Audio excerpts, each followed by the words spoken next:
Hey guys, back again. So this is part 2 of Faith's story, and last week's, if you haven't caught up with last week's video, I would definitely catch up because it's just kind of left you on a cliffhanger there. But this week I'm going to go into a little more bit about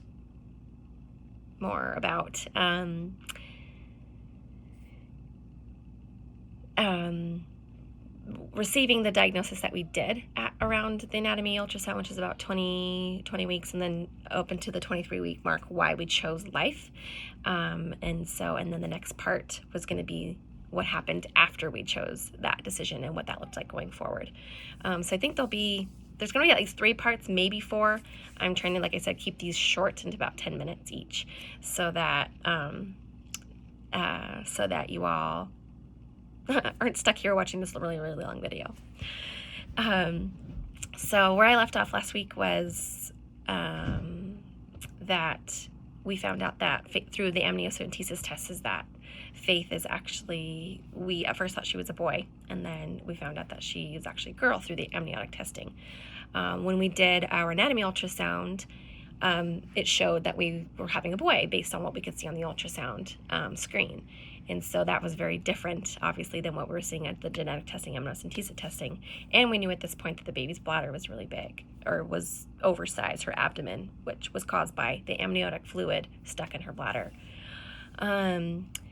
So when you think you're having, so just going into like the emotional side of like what you think when you think you're having a boy, and then all of a sudden through testing you find out, oh no, you're having a girl.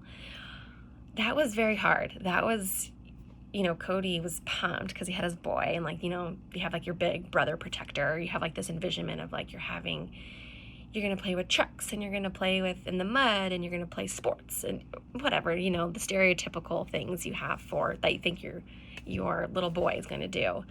And then all of a sudden it turned into, oh, but no, you're going to be doing tea parties, and oh no, you're going to be doing, dresses and maybe dance recitals. Maybe she'll be into sports. But it just really changes kind of the envisionment you have for your family. And so, like I said, for 2 weeks, we thought we were having a boy, and then we found out we were having a girl. And that was also hard too, because we had announced to basically all of our friends and all on the socials, like, hey, we're having a boy.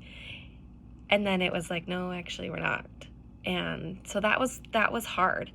And we didn't actually share that we were having a girl for a while, as we were processing all the emotions of everything that was going on. So after the amniocentesis testing, finding out that Faith was a girl, it made her condition a little bit more complicated. So what we knew at that point was basically her bladder was very enlarged, which made her abdomen really large, and there was just a lot of amniotic fluid that was stuck in her belly. And there really was, we weren't sure why. We didn't know where it was going. We'd seen a couple cysts on the umbilical cord on her internal organs. And that was basically just an indicator like, hey, something's wrong. We got some red flags here. And sorry, I need to, this is for my nerves. And then we, trying to think where we're at. So then from there, after we received that prognosis, and after we're looking at basically what the her internal organs looked like, our high-risk doctor basically said, I've only seen this in one other case, and in that one other case that I've had, the parents of the baby decided to terminate the pregnancy. And so we're just sitting here going like, wait, what? Because you're kind of like in shock. You think you have this, you're just very ignorant, when you have your first baby, you just don't know what to expect. And so getting that information was just, it was like very shocking. It was kind of numb. So then all of a sudden you're getting this information of like, hey, I've had 2 cases of this, and the other case that I've had before you terminated the pregnancy. And we're going like, what? Like, this is not okay. Like, no. Like, there's got to be something we can do. Like I couldn't receive that information. Like, my brain would not receive that information. Like, my baby was not going to die. Like, this is not, no. that's just like my brain wouldn't receive it. Like my heart was like, nah, no, like I was in denial. And so she said, there's a couple things you can do, and I'm going to send you some recommendations. And so we had got recommended for a local urologist and to go see a urologist, because we knew that the problem was basically with her bladder, her kidneys, and the urinary tract system. And basically there was a ureter that helps a baby to, once they drink the amniotic fluid, basically they pee it out, and they kind of just cycle that, and that helps their their organs and their urinary organs to basically start working. And ours wasn't doing that. She was drinking the fluid, but then it was getting stuck because the ureter wasn't matching up. There was a question of like, what did we see on the ultrasound that we thought made her a boy, but then she's a girl based on, all the genetic testing and the amniotic fluid testing. So then from that point, we were recommended to go to a specialist out in LA. And that's when things got really, really serious, and we started to look at our situation like, okay, something's not okay here. And it was hard because Cody was actually the best man in one of his good friends' wedding the weekend before we went to LA. And I was like, we cannot not be his best man. Like, we have to go. Like, we kind of try to presume life is normal. I think because, like I said, maybe there's an ignorance there, and just like, not an understanding of how serious the situation was. And so after we went to the wedding, we went to the wedding, and then we basically flew out Sunday. I think it was the 14th. I can't remember. Sunday, June 14th of 2015. And we looked, and then we were seeing the high-risk doctor, or the specialist doctor. So when I say specialist doctor, like, this was someone who basically does like blood transfusions when there's like twins who are sharing like placentas and like amniotic sacs, and like one baby's not getting as much food. So it's like, this guy is like, I don't know, he just has like a very specialized thing that he does with his practice And so we had our ultrasound that Monday, and he was in and out of meetings. So he's like, hey, I need to break for lunch. Let's break for lunch, and we'll come back and do the ultrasound where I can step in. I can't even remember the name of the facility at this point. But then it was there that we did the ultrasound, and he came in, and he's like, okay, look, I want to step into our office, and let's discuss the ultrasound. And that's when things got really hard. We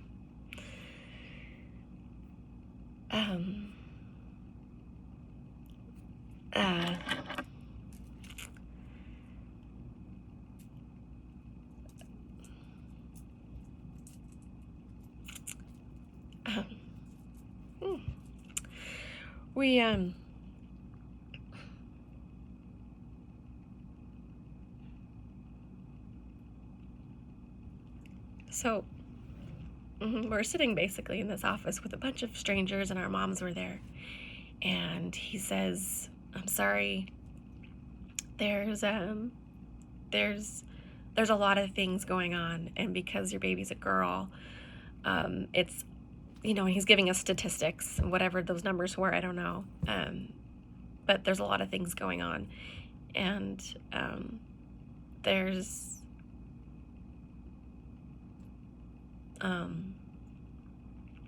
we see a lot of cysts on the organs. The kidneys are failing. Her kidneys are failing. She's got amniotic fluid we don't know exactly why. We can't see it in ultrasound, but it's not basically going through her body and then, doing the circle and the cycle. And so, I should add the whole reason why we went out to LA. That we went out there because we were going to perform what's called a shunt procedure. And it's basically where they put like a little tube into, like, through the uterus, through the baby's bladder, and it's like a little pigtail tube to help drain out the amniotic fluid. So we thought we were going to LA basically to get this procedure done to help the baby's amniotic fluid basically go out. And so basically when we got to the doctor's, when we did the ultrasound and then got to his office and we're sitting there and he's going, the ultrasound's basically worse than what we thought and we were hoping for. Like I said, the kidneys are failing. We're just not sure why. There could be other issues going on. We see a lot of cysts, and at that point we know that there's just there could be other organs that are failing. And so I'm sitting there going like, no, you're supposed to give me good news. You're supposed to tell me that we're going to do the shunt procedure and it's going to work and she's going to be fine and we're going to move on with our lives and she's going to be a beautiful, healthy baby. And so receiving that information was very difficult. I think, but what the hardest part was the hardest part was hearing what he said next. And what he said next was like, you know, basically when you have a baby like this, with this kind of conditions, is that their survival outside of the womb without basically putting on them some kind of life support because their kidneys are failing. And when their kidneys fail, especially for an infant, in order to get some kind of, you have to put them on dialysis if she were to survive being born. And then after that, you have to basically get on like a transplant list, and they have to be of a certain weight in order to be, I guess, eligible for a kidney transplant. And he's like, but to be completely honest with you, like, this situation is basically like keeping a child, similar to like what you would do with an elderly person whose body's no longer able to live, but you keep them on basically a machine to keep them alive. And so we were basically told, like, your baby's not going to survive. And and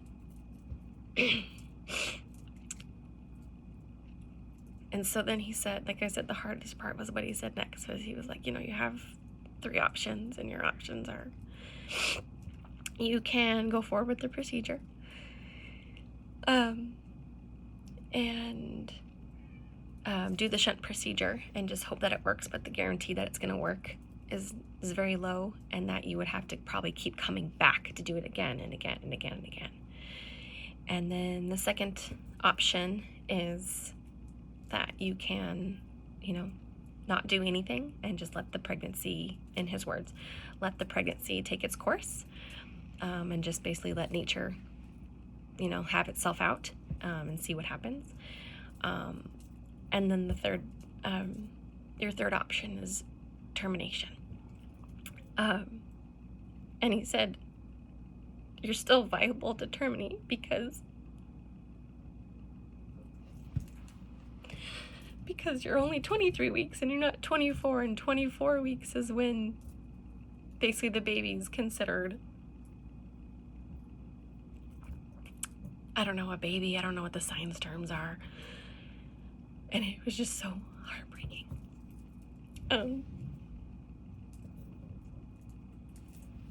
Sorry.